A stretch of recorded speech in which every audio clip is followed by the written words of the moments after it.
বিসমিল্লাহির রহমানির রহিম। প্রিয় দেশবাসী, আসসালামু আলাইকুম ওয়া রাহমাতুল্লাহি ওয়া বারাকাতুহু। বাংলাদেশ জাতীয়তাবাদী দলের মহাসচিব জনাব মির্জা ফখরুল ইসলাম আলমগীর সাহেব বলেছেন, জামাতকে রাজনৈতিকভাবে নির্মূল করতে হবে। বাংলাদেশের রাজনীতিতে জামাত ইসলামকে কি আসলেই নির্মূল করা সম্ভব? তাহলে মির্জা ফখরুল ইসলাম আলমগীর সাহেব যে বক্তব্যটা দিয়েছেন, এই বক্তব্যটা কতটুকু যৌক্তিক না, সেটা আমাদের আজকের আলোচনায় বের হয়ে আসবে। বাংলাদেশের রাজনীতিতে সব দল, যত দল আছে, সব দল নির্মূল হয়ে গেলেও একটা দলকে নির্মূল করা সম্ভব না। সেই দলটার নাম হচ্ছে বাংলাদেশ জামাত ইসলামী। ভাবতে পারেন অতিরঞ্জিত কথা হচ্ছে না। কয়েকটা বিষয় যদি আপনাদেরকে ক্লিয়ার করে দেওয়া হয়, তাহলে আপনি বুঝতে পারবেন যে কেন সম্ভব নয়। বাংলাদেশের রাজনীতিতে নির্মূল করা যারা করতে পারে, ওই নির্মূল করা রাজনৈতিক দলের শীর্ষে হচ্ছে আওয়ামী লীগ।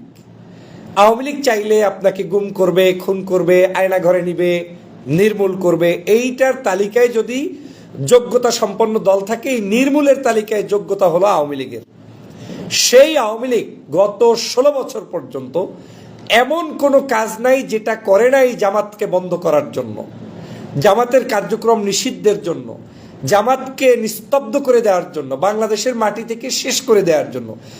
16 বছরে গুম করে, খুন করে, সাইদি সাহেবের মতো মানুষ থেকে শুরু করে নিজামী সাহেব, কাদের মোল্লা, আলী হাসান মুজাহিদ, মিহির কাশেম আলী, এরকম করে করে এটিএম আজহার সাহেবকে তো জেলে রেখেছেন।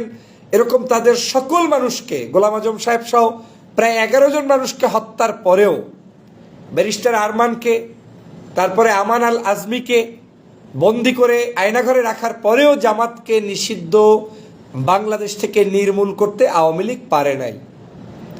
আওয়ামী লীগ প্রথমে চেষ্টা করেছে জামাতের উপরে জুলুম অত্যাচার করে নির্মূল করা যায় কিনা, পারে নাই। মার্কা কেড়ে নিয়ে গিয়েছে যে তাদের দাড়িপাল্লা থাকবে না, পারে নাই।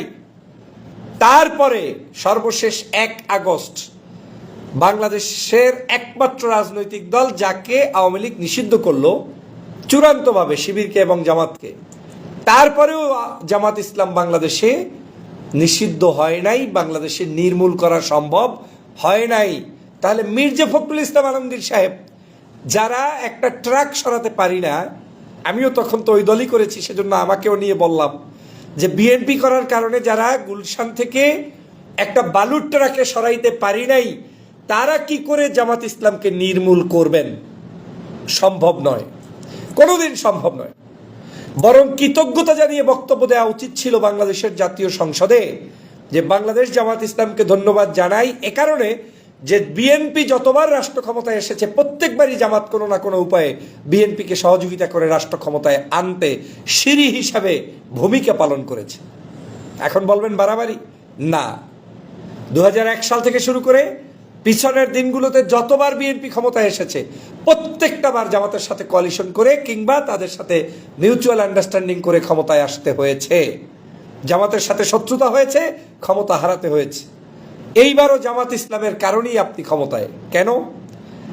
বাংলাদেশের একটা সময় ট্রেন্ডিং ছিল এরকম যে বিএনপি আসুক না আওয়ামী লীগ আসুক, আওয়ামী লীগের যখন তাদের নিজেদের কারণেই 5ই আগস্ট সংগঠিত হয়ে বিদায় নিয়েছেন, অপশন আর নেই। বিএনপি এবং জামাতকেই রাষ্ট্র ক্ষমতায় কাউকে না কাউকে আসতে হচ্ছে, এবং রাষ্ট্র ক্ষমতায় জামাতই এবার এসে গিয়েছিল। সেটাকে ইঞ্জিনিয়ারিং হোয়াটএভার করে বিএনপি এসেছে, তো বিএনপি তো জামাতের কারণেই এসেছে। এই জুলাই যুদ্ধ হয়েছে, মানুষ যখন নির্যাতন, নিপীড়ন, অত্যাচার সহ্য করতে পারে নাই, তখন জুলাই যুদ্ধ হয়েছে। তো বাংলাদেশের নির্যাতন, নিপীড়ন সবচেয়ে কোন দল বেশি ভোগ করেছে? সেই দলের নাম জামাত ইসলামী। কোন মানুষগুলো সবচেয়ে বেশি ফাঁসির কাস্টে ঝুলেছে? সেই দল হচ্ছে জামাত ইসলামীর নেতারা ফাঁসির কাস্টে ঝুলেছে। কারা আয়নাঘর থেকে ফেরত এসে সাক্ষী দিয়েছে? সবচেয়ে বেশি দলের নেতা ছিল কোন দল থেকে? সেটাও ছিল জামাত ইসলাম থেকে। গুম, খুন, হত্যা, নির্যাতন, এই সবগুলোর কারণে যখন মানুষ অতিষ্ঠ হয়েছে, তখন জুলাই বিপ্লব সকলের সমন্বয় হয়েছে।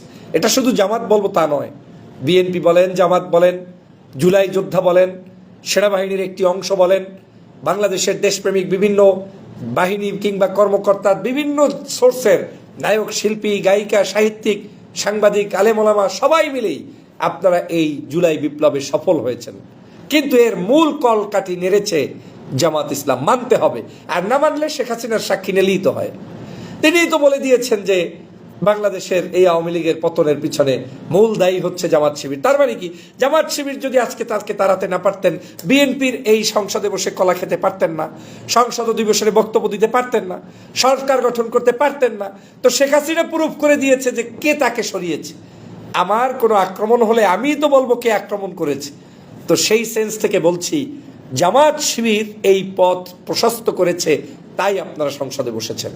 অতএব তাদেরকে নির্মূল করে দেওয়ার বক্তব্য এটা সমীচীন নয়, শোভনীয় নয়। অবশ্যই রাজনৈতিক বক্তব্য থাকবে, আমিও দিচ্ছি, আপনিও দিবেন। কোনোদিনই বলা সম্ভব নয় যে বিএনপিকে নির্মূল করে দিতে হবে। কেন? বিএনপিরও ত্যাগ আছে, দেশনেত্রী বেগম খালেদা জিয়ার ত্যাগ আছে। তারেক রহমান সাহেব নির্যাতিত একজন নেতা, তিনি বাংলাদেশের প্রধানমন্ত্রী হয়েছেন, এটা তিনি ডিজার্ভ করতেই পারেন, তিনি চাইতেই পারেন। কিন্তু তাকে নির্মূল করে দেয়া, এই বক্তব্য আমি দিতে যেমন পারবো না, জামাতের ক্ষেত্রেও আপনি জামাত ইসলামকে নির্মূল করে দেয়া, এটা আমার কাছে মনে হচ্ছে কোনো একটা বিদেশি এজেন্সির গন্ধ আপনাদের গায়ে লেগেছে তাই বলছেন।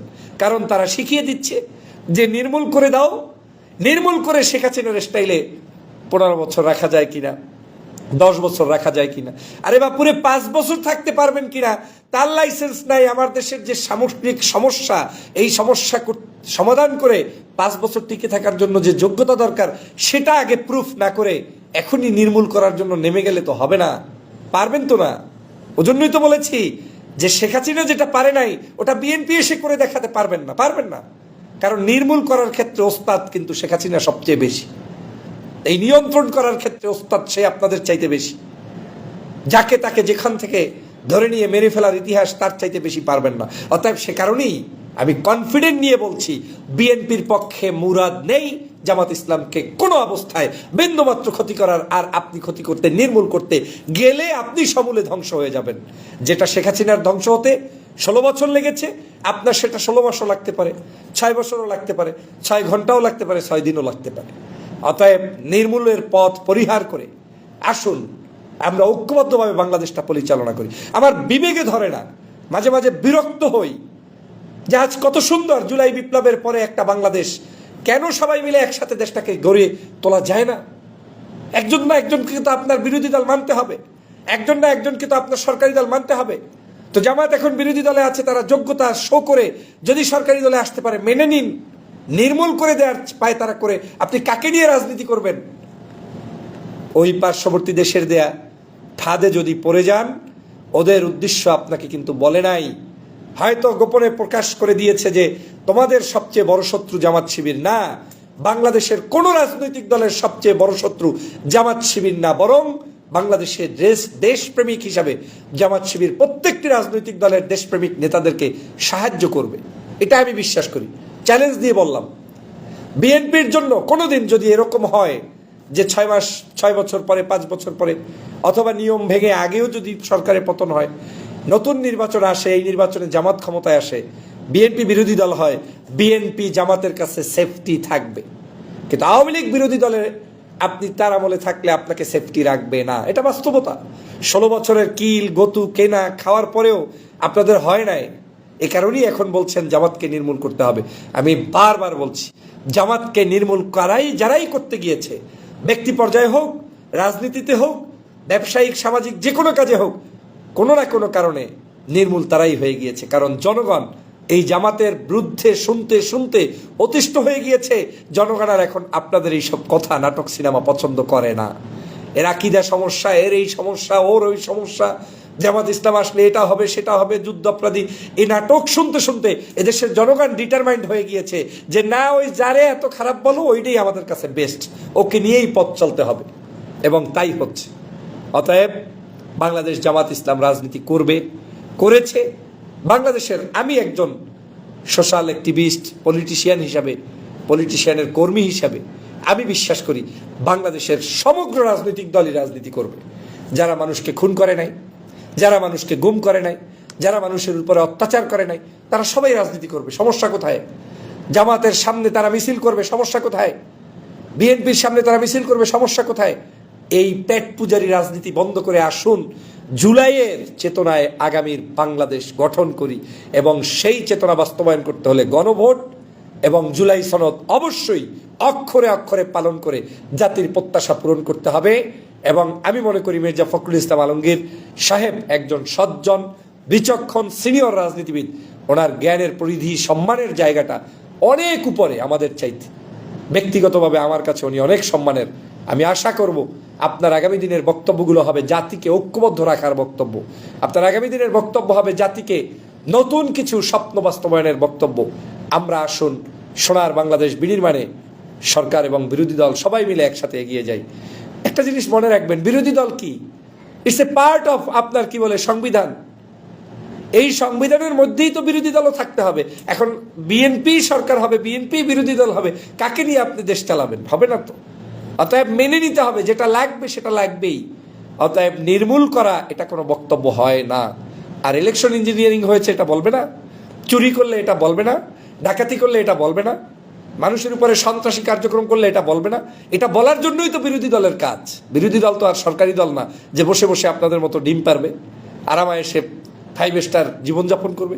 বিরোধী দলের কাজই হচ্ছে নিজের টাকায় নিজে খাইয়া আপনার সমালোচনা করবে এবং আপনাকে পথ দেখাবে। এবং পথ দেখাতে গিয়ে দুটো রাস্তা তৈরি হবে, আপনিও সংশোধন হবেন আর বিরোধী দলও রাজনীতিতে পোক্ত হবে, শক্ত হবে। মানুষ মনে করবে না, এই বিরোধী দলই আগামীতে ক্ষমতায় আনা দরকার। অতএব তার রাজনীতির স্বার্থেই তো বলবে চুরি হয়েছে, আপনার ডাকাতি হয়েছে, সন্ত্রাসী হয়েছে, অন্যায় করেছেন, ইঞ্জিনিয়ারিং করেছেন, বলবে না। চুরি করে যেহেতু ক্ষমতায় বসেছেন, ছোট ছোট কিছু বক্তব্য শোনার প্রস্তুতি নিয়েই তো রাজনীতি করতে হবে। কিছু কিছু জায়গায় ইঞ্জিনিয়ারিং করেছেন, এটাকে শুনেই তো আপনাকে রাজনীতি করতে হবে। যাই হোক, সবাইকে ধন্যবাদ। ভালো থাকবেন, সুস্থ থাকবেন। আমি কিন্তু অলওয়েজ ঐক্যের পক্ষে। আজও আমার বক্তব্যে বলি নেই বিএনপিকে নির্মূল করতে হবে না। বিএনপি থাকলেই রাজনীতি আরো সুন্দর চলবে, জামাতের রাজনীতি আরো পাকাপোক্ত হবে। জনগণ তখন কম্পেয়ার করতে পারবে হু ইজ বেস্ট, জামাত না বিএনপি। জামাতে সন্ত্রাস বেশি না বিএনপিতে বেশি, চাঁদাবাজ কোন দলে বেশি, কোন দল রাষ্ট্র ক্ষমতায় থাকলে মানুষ আরামে থাকতে পারবে। এই জিনিস কম্পেয়ারের স্বার্থেই বিএনপিকে টিকে থাকতে হবে। জামাত তখন তার প্রুফ দেখাতে পারবে যে আমরা we are better than BNP, আমরা কেন বেটার দ্যান বিএনপি হচ্ছি সেটা দেখানোর জন্যই বিএনপিকে রাজনীতিতে টিকিয়ে রাখতে হবে। আসুন সবাই মিলে আমরা ঐক্যবদ্ধ বাংলাদেশ গঠন করি, সোনার বাংলাদেশ গঠন করি। জুলাই সনদ এবং জুলাইয়ের চেতনা এবং গণভোটের রায়কে মেনে নিয়ে আমাদের পথ প্রশস্ত করতে হবে।